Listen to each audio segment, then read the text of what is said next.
E-World, crisscrossing wires.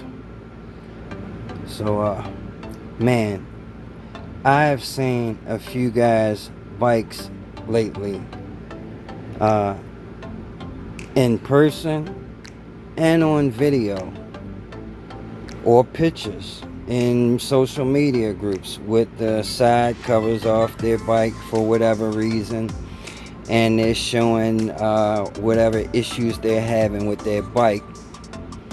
But first and foremost, uh, the wiring inside of their frames, or should I say outside of their frames, because it was all hanging out when they took the covers off, looks like a total cluster blank.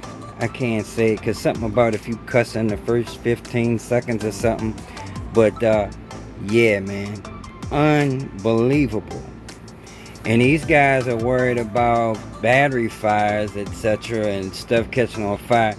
Yet their wiring looks like an accident waiting to happen. Now, some of these guys have totally made a freaking mess over stock e-bikes that don't even have upgraded controllers, batteries, or anything. Just adding on, simple stuff like lighting and step downs and horns, speakers, etc. Whatever they wired on their bikes, when they take off the panels or you just see inside of the bike, man, it just looks like, we used to call them bird nests, but man, these look more like rat nests. Man, you got to take a little pride in your work, fellas.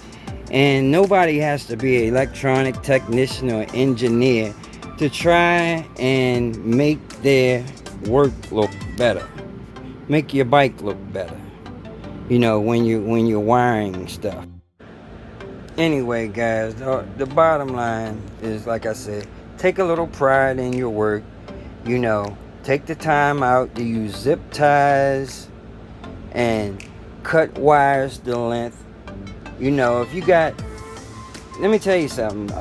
Luckily, a lot of those wires that I see hanging out of those bikes are other, like I said, for stuff like lights and horns, etc. Because if that was your actual wiring for your bike, something that was important, like your phase wires, or even stuff like throttle wires and stuff like that, you don't realize how important it is to have those wires cut to length, because a long wire that's wrapped up, that's just, man, you be surprised.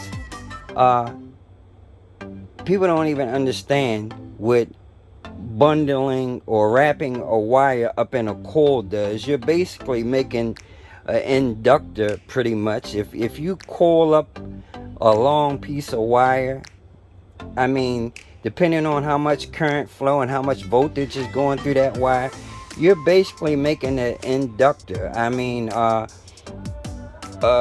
coil of wire like that can create a magnetic field, induce a magnetic field, and it could possibly throw something off. Now, luckily, these bikes are pretty simple circuits, and for the most part, that wiring, you only have phase wires and stuff like that. But let's just say in other fields like radio station equipment, because I told you guys I was in the ham radio and stuff like that, man, coiling up a wire could affect, your transmission power or your standing wave ratio. Throw your transmitter off frequency, or have your receiver off frequency, or have it so you're picking up a whole bunch of static and noise from other channels with bleed over, just because you've coiled the wire up. A motor is basically wire wrapped in a coil and moving over magnets. You got one stationary magnet, a regular magnet, and then you have an electromagnet, which is your stator and your coils and stuff. That's how you make a motor. So winding, coiling up wire has effects for whatever reasons. And I know I'm going too far with that, but basically I'm just saying, man, get rid of as much excess wire as you can. There's no need for you to have a wire. If you had a wire going from here to there, there's no need for you to have 10 foot of wire running around in this area. You cut that shit to length, and it will make your install look much better. Anyway, I just wanted to say that, man. Because I see that a lot, and I don't think guys realize. Not only that, man, it causes problems.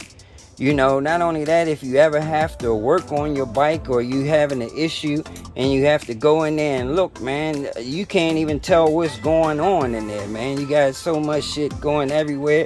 First thing somebody working on your bike got to do, they got to trace down all the wires, try to figure out what's what. Oh boy, yeah.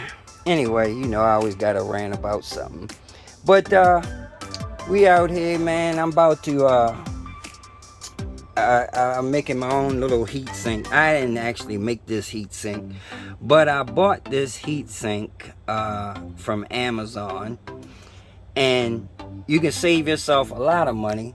The heat sinks for the BACs cost like $100, and it's basically just a piece of aluminum with fins, just like this one that I got from Amazon for $9.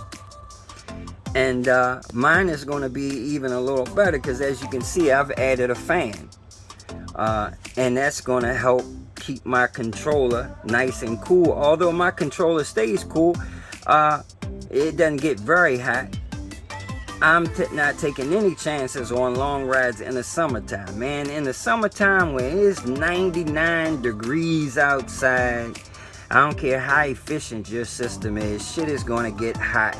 So in order for your equipment to perform properly, it should be running as cool as possible. Some people will say that's overkill. No, it's not. It's not overkill. Like I said, man, you want your controller to perform to the best of its ability. Those components inside shouldn't be scorching hot. One thing about electronic components, resistors, transistors, capacitors, whatever, heat will cause values to change. If a resistor is overheating, it's supposed to be 100 ohm resistor. Because it's super hot, it could be 300 or 400 ohms.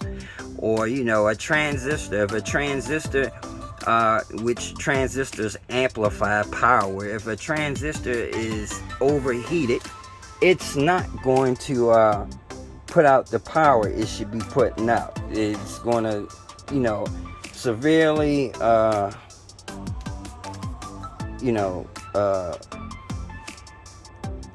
cause whatever amount of power it's putting out to be stunted.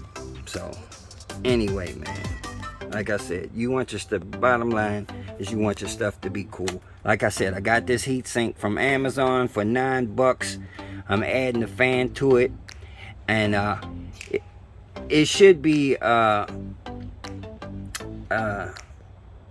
easy to understand how heat sinks work. They have these fins, and the heat radiates off of these fins, and air can pass through those fins, and it just helps move the heat away from the component that you have it connected to, which is going to be my controller.